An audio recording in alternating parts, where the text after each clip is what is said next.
Wesh la famille, j'espère que vous allez tous bien. Donc aujourd'hui on se retrouve pour une nouvelle vidéo. Donc avant de commencer la vidéo, comme d'hab, si vous voulez me soutenir, c'est très simple. Vous laissez un petit like, un petit commentaire, ne serait-ce que bonjour ou plus un ou ce que vous voulez. Laissez un commentaire et un like, ça m'aide beaucoup. Bref, donc aujourd'hui les gars, on va parler du très talentueux Patrick Abirora, le combattant belge qui a beaucoup fait parler de lui ces derniers mois et surtout ces dernières semaines. Mais avant de vous parler de lui les gars, j'aimerais revenir sur le cas Conor McGregor.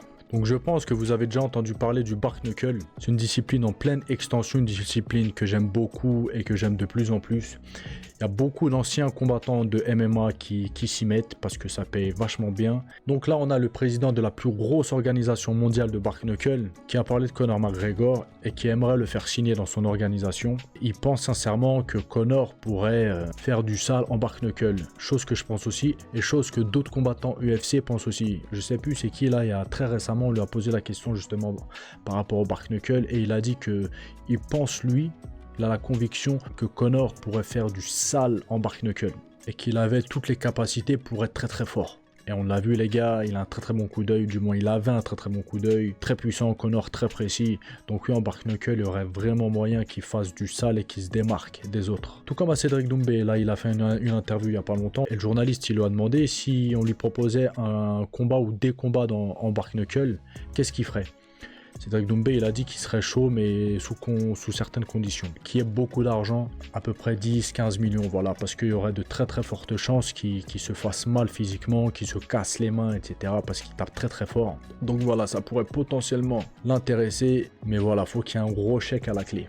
Donc les gars, je sais pas si vous aimez le bark knuckle, je sais pas si vous aimeriez voir Cédric, Conor, etc.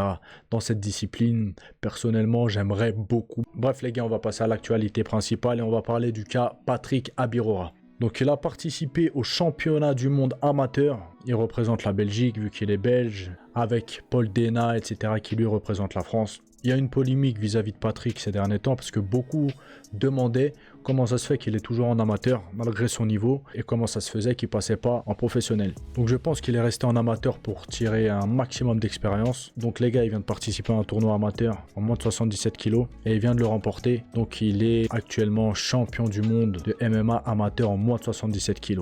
On va voir un passage de sa finale. Vous allez voir qu'il a un très très beau style. Moi j'aime beaucoup. Très puissant, très très fort en pied-point. Très agressif. En professionnel, il y a moyen qu'il fasse vraiment du sale. Et voilà, il gagne la finale, donc il devient champion du monde. Et les gars, il a fait une chose à la fin de son combat. Il a enlevé ses gants et les a mis au milieu de la cage. Donc beaucoup de personnes ont pensé qu'il raccrochait les gants en fait, qu'il arrêtait. Mais au final, non. Il semblerait que c'est parce qu'il passe professionnel. Donc personnellement, c'est un combattant que j'aime bien. De par son style et ce qu'il incarne, ça a l'air d'être quelqu'un de gentil, etc. C'est un combattant que je vais suivre, je vais garder un œil sur lui. Et vivement son prochain combat en professionnel peut-être. Donc les gars, il est très très peu suivi. Il a que bientôt 9000 abonnés. Donc n'hésitez pas à aller vous abonner, lui donner de la force. Les Belges, les gars, c'est comme les Français, hein, on est des cousins. Donc voilà, allez lui donner de la force. La Belgique, la France, etc. On doit briller dans le monde du MMA mondial. Donc allez-y, allez lui donner de la force. Allez vous abonner à son Twitter encore une fois. N'hésitez pas à vous abonner au mien aussi. Parce qu'il y a très très peu de personnes qui me suivent sur Twitter. J'en fais jamais la promotion. Donc voilà, très très bonne nouvelle. Champion du monde. Je suis un petit peu dégoûté pour Paul Dena. Si vous avez suivi, il perd en quart de finale, je crois. Quart de finale. Ou finale, je sais plus. Mais il aura fait un bon parcours et Paul Dena aussi il a un très très bon combattant, un très très gros potentiel. Donc je m'en fais pas pour lui quoi. Bref, force à eux, c'est tout pour aujourd'hui. N'hésitez pas à vous abonner encore une fois, liker, partager, commenter. Je vous dis à la prochaine vidéo, passez une bonne soirée, ciao ciao.